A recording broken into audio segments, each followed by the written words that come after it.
Hi guys, I'm Shmee, and this video is really going to wrap up what has been a phenomenal year for me. 2016 has just been incredible.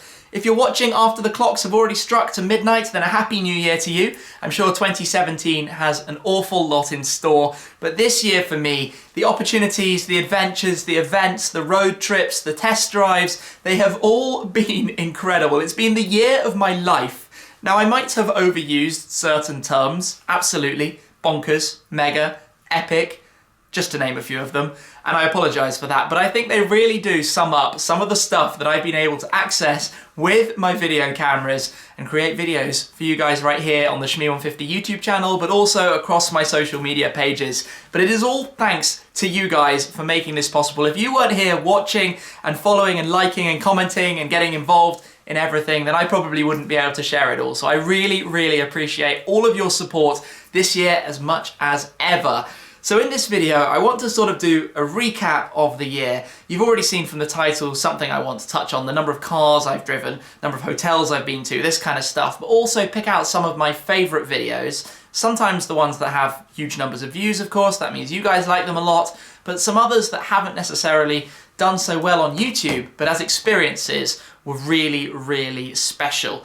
So let's get started with the title. 100 cars in 1 year. What's that about? Well, you might have seen I did a post recently that the 100th car that I drove in 2016 was the Mercedes AMG GTR. But I have actually now driven 106. So this year, think about this, in 365 days, I've driven 106 different cars, nearly all of which have been on video to create these YouTube videos. That is a pretty crazy number. You've got to think every time I drive a car, I've got to learn the specs, the details, the performance stats, bits about it, and then come up with, I guess, some interesting words, or try and do my best to let you know my sort of first impressions when I'm at the wheel. But that varies from things, I mean, this year, what have I driven? We had the Enzo, La Ferrari, F50, F40, a couple of P1s, 918s, Carrera GT.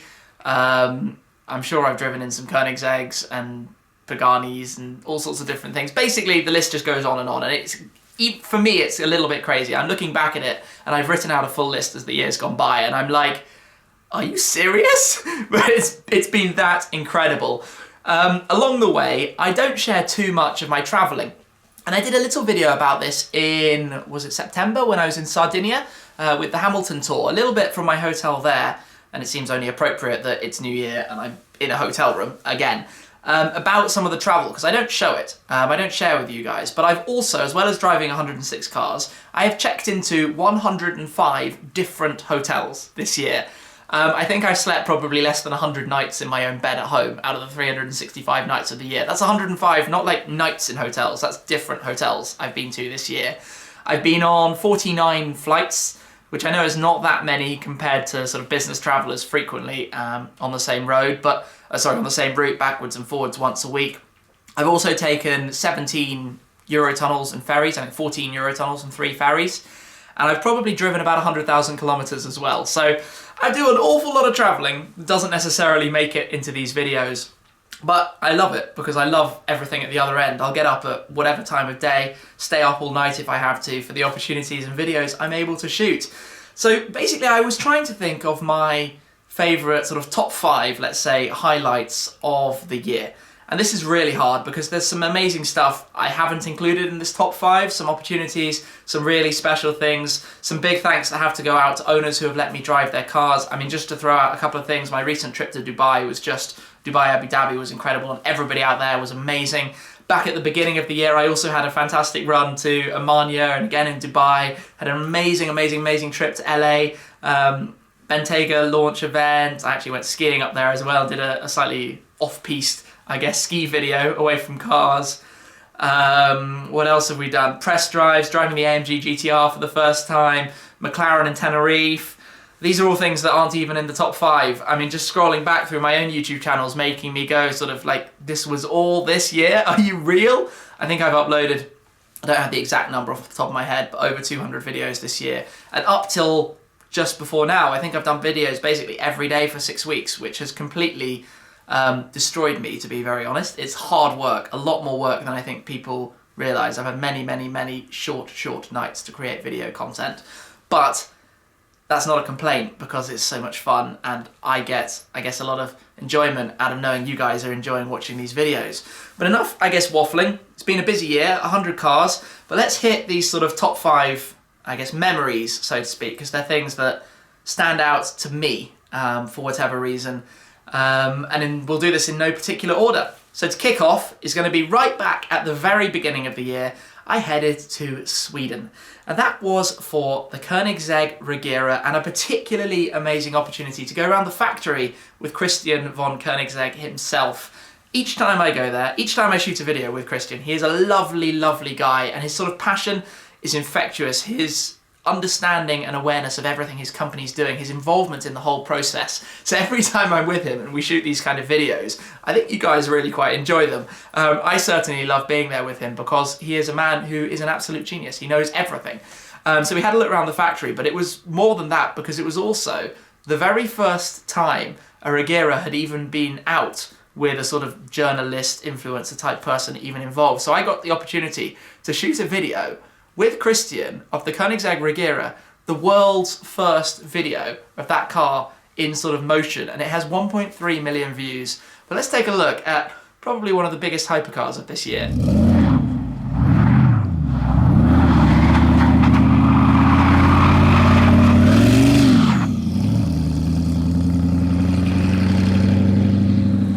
Let's do a demonstration of the new hydraulically operated front, rear and doors of the car then.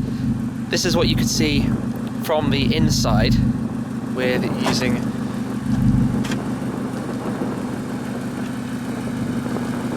the touch panel to open it up. That is absolutely awesome. So the front storage compartment where you can place the roof, as with the previous Koenigsegg's, it fits perfectly in there. As we come around to the rear, you can catch a glimpse of the engine in there, 5 litre twin turbo V8. It is a lot nicer and warmer in here. Yeah, exactly. It's a cold day. There it closes. That is a beautiful system for opening and closing the doors there. So in a typical sort of moment when you're driving away like this, how does it sort of distribute between electric and... This is mostly electric, so okay. You can hear the rev go up on the combustion engine, and that is to, well, we use it to give electricity through the crank-mounted motor to the rear axle motors. But then we also have a hydraulic coupling, which pretty much helps out from the get-go, but we don't lock it up until we get to around 30 miles per hour. So okay. the combustion engine is actually driving mechanically directly through too, but through like a hydraulic coupling which is slipping. And it's okay. designed to do that so it doesn't heat up. Very true. And if I push a little bit harder, it feels like a normal car. I mean, the first gear. But then you felt the torque sort of immediately, even on a sort of tiny touch like that. Right. Not a bad way to get this year started. That really was such an amazing highlight. And the snow, driving a Koenigsegg Regera out in the snow just made it even better. But let's quickly move on to number 2. And this is a more recent thing where I joined my friend Greg in Italy for a very Ferrari-based day. Now this didn't get that many views, 120,000 views. But for me personally, in one day, I drove back to back in the Ferrari 288 GTO, the F40, the F50 and the Enzo. 4 of the legendary, iconic, proper Ferrari supercars, or hypercars as we might refer to them now. And that was sort of an amazing pinch myself moment. Did that day really happen? So I can't thank Greg enough for that. The highlight for me at the end was the F50, but everything about it, being there with those cars, I didn't have any words. The 288, 274 of them from the 80s. We've got the F40, just over 1,100 of these made in the later 80s. The F50, 349 with the V12, both of those have the V8s. And then the Enzo, named after Enzo Ferrari himself. So 2 of the cars in Rosso Corsa, 2 of them in Giallo Modena. This is going to be incredible.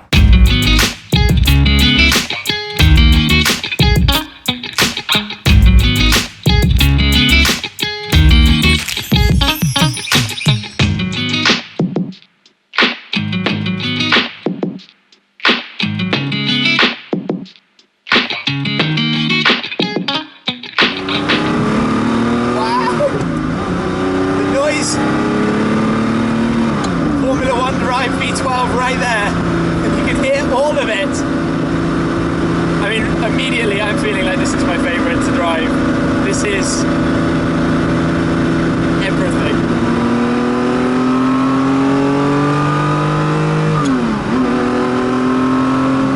This is just surreal. The sound, the experience, the engagement, the enjoyment. It is off the charts. What is this?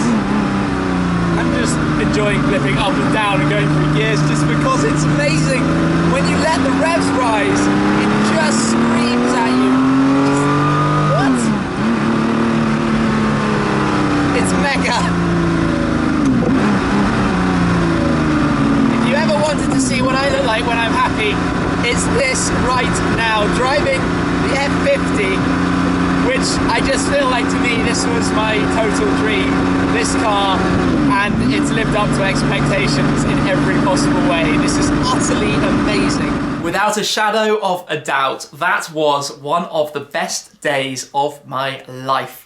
But what I want to move on to now is something that has been perhaps overplayed a little bit recently, but it's extraordinary in terms of what we've been able to do, and that is with Aston Martin in terms of the build of my Vantage GT8. The way they have opened up the doors to allow me to film the Road to GT8 story for you guys, the opportunities for me to be there at the factory, being in the paint shop when the car was being sprayed in cobalt blue, being there when the engine went into the car, seeing all the different sort of bits and trim being attached to it, the seats being made. Then the highlight that I'm going to get to in a second is starting it up. I got to put the key in to start it for the very first time. That engine had roared into life in the car. Obviously it had been bench run and tested before, but being fired up with the exhaust system all set up, ready for the car to drive off the end of the line.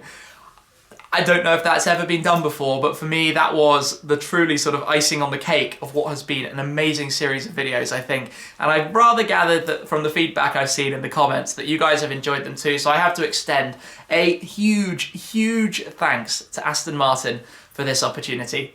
Because I've got the key and I'm going to have the honours of starting the car for the very first time in its life. So firstly, that means I've got the opportunity to sit in the car for the first time.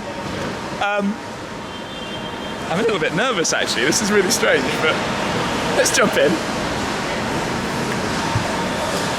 Sat in my driver's seat, check that out, 0.0 miles on the dashboard. Okay, this feels good, I could get used to this. The seat is brilliant in here.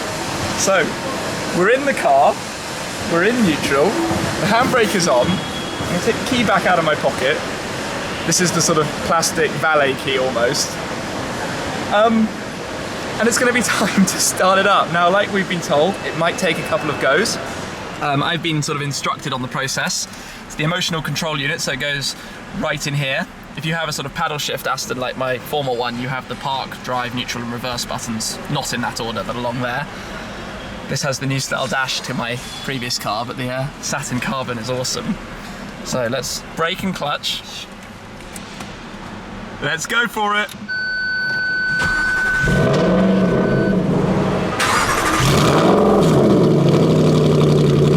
First go, we're live. That was easy. First pop. I wasn't expecting it at all, and now we've got the GT8 roar rumbling away behind. This is, if a smile could speak 1,000 words, this is it. Utterly amazing. Let's just jump out and hear this from the outside just really, really quickly.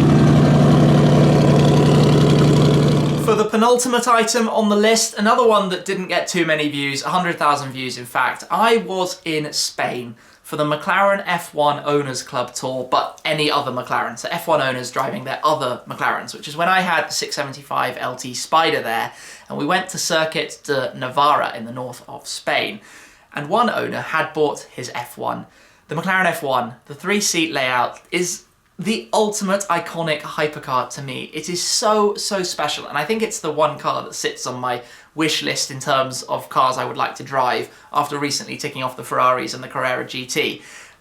So that maybe one day I'll be fortunate enough to do so. But while we were there at the circuit, the owner very kindly allowed me to jump in and go for a passenger ride around the circuit. Yes, it wasn't Mach 10, but it was a McLaren F1 on a race circuit. Because I'm about to be jumping on board for a hot lap in the McLaren F1 on a race circuit.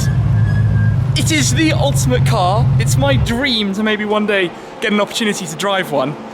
But even experiencing it now from the passenger seat is going to be epic, be mega. And okay, too excited, words aren't even coming out right now. Let's get in.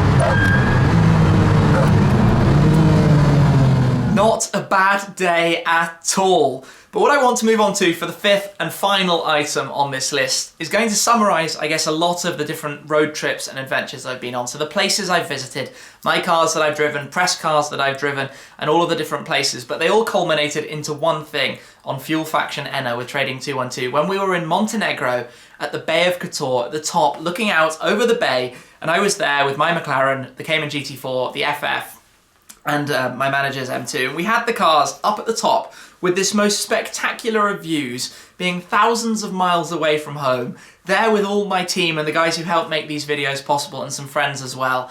And it was a proper moment when I was like, wow, this is really cool. The stuff that I'm able to do in creating these videos for YouTube and the opportunities that come up for me can never be summarized better than that day when we were driving Fuel Faction into Montenegro.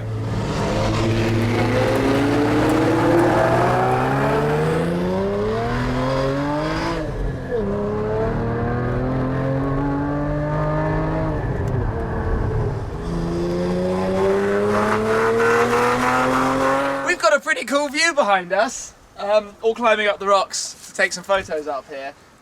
My word, this place is like out of this world. Pretty crazy. Woo!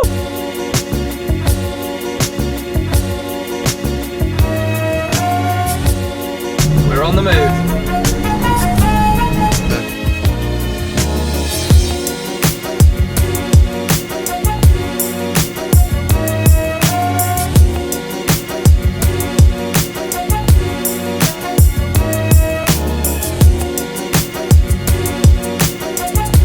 It was beautiful up there, but what an overall experience all of this year has been. I am left a little bit speechless just reflecting on it now, but it's been amazing. And if 2017 is even a fraction as good as 2016 was, then we're going to be sharing a lot of cool stuff as this year goes ahead. And I can tell you, there are already some pretty fun things started and lined up in the works for January, February, March. Just bring it on. 2017 is all ahead of us. So I wish you all a very, very happy new year. I hope you had enjoyable 2016s and I hope you're going to have a brilliant 2017 ahead.